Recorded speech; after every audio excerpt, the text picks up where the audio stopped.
मित्रों, यह तो सभी जानते हैं कि भारत में ही नहीं बल्कि पूरे विश्व में भगवत गीता का अध्ययन कर लोगों ने अपने जीवन को बदला है। व्यक्तिगत जीवन को बदलने वाली श्रीमद् भगवत गीता का उपदेश भगवान श्री कृष्ण ने अर्जुन को कुरुक्षेत्र के उसी मैदान में दिया था जहां हजारों लाखों योद्धाओं का बलिदान भी हुआ था।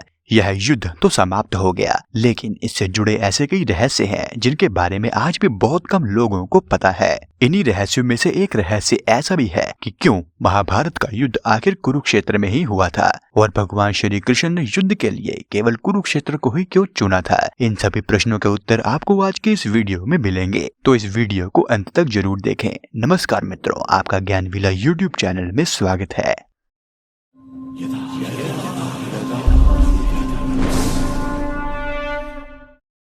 महाभारत का युद्ध कौरवों और पांडवों के बीच हुआ था, जिसमें दोनों तरफ से करोड़ों योद्धा मारे गए थे। यह संसार का सबसे भीषण युद्ध भी माना जाता है। उससे पहले ना तो कभी ऐसा युद्ध हुआ था और ना ही भविष्य में कभी ऐसा युद्ध होने की संभावना है। कुरुक्षेत्र की धरती को महाभारत के युद्ध के लिए भगवान श्री कृष्ण ने ही चुना था, लेकिन उन्होंने कुरुक्षेत्र को ही महाभारत के लिए क्यों चुना, इसके पीछे एक गहरा रहस्य छुपा हुआ है। शास्त्रों और धार्मिक ग्रंथों के मुताबिक महाभारत का युद्ध जब तय हो गया था तो उसके लिए जमीन की तलाश की जाने लगी। भगवान श्री कृष्ण इस युद्ध के जरिए धरती पर बढ़ते हुए पाप को मिटाना चाहते थे और धर्म की पुनः स्थापना करना चाहते थे। कहते हैं कि भगवान श्री कृष्ण को यह डर था कि भाई भाइयों के, गुरु शिष्यों के और सगे संबंधियों के इस युद्ध में एक दूसरे को मरता देखकर कहीं कौरव और पांडव संधि न कर लें। इसीलिए उन्होंने युद्ध के लिए ऐसी भूमि चुनने का फैसला किया जहां क्रोध और द्वेष पर्याप्त मात्रा में हो। इसके लिए श्री कृष्ण ने अपने दूतों को सभी दिशाओं में भेजा और उन्हें वहां की घटनाओं का जायजा लेने को कहा।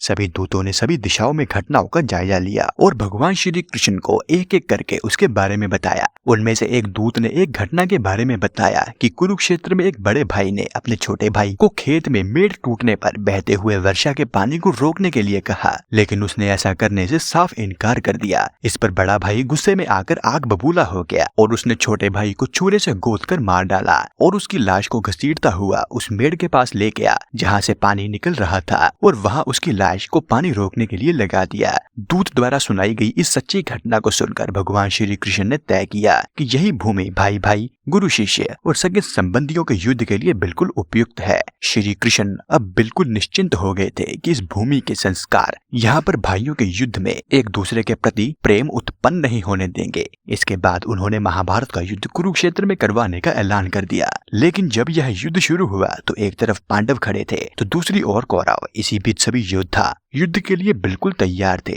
लेकिन केवल अर्जुन के मन में अपने सगे संबंधियों को सामने देखकर करुणा का भाव आ गया। उन्होंने युद्ध लड़ने को मना कर दिया और श्री कृष्ण को कहा, हे केशव, मैं यह युद्ध नहीं लड़ सकता। सामने खड़े योद्धा मेरे कोई शत्रु नहीं है बल्कि मेरे ही सगे संबंधी हैं। इन पर मैं अपने अस्त्रों से वार कैसे करूंगा। तब श्री कृष्ण ने युद्ध के मैदान में ही अर्जुन को अपने दिव्य शरीर के दर्शन करवाते हुए वह दिव्य ज्ञान दिया जिसे भगवत गीता कहा जाता है और ज्ञान प्राप्त कर अर्जुन अपने कर्तव्य का पालन दृढ़ निश्चय से करने लगे। तो मित्रों, यह था आज का हमारा वीडियो। लेकिन अगर आप इस चैनल पर नए हैं तो मैं आपको बता दूं, हमारे चैनल पर महाभारत, भगवत गीता, गरुड़ पुराण और धार्मिक कथाएं वीडियो माध्यम से देखने को मिलेंगी। अगर आप इन सब वीडियोस को देखने में रुचि रखते हैं तो चैनल सब्सक्राइब जरूर करें और यह वीडियो देखने के लिए आपका धन्यवाद।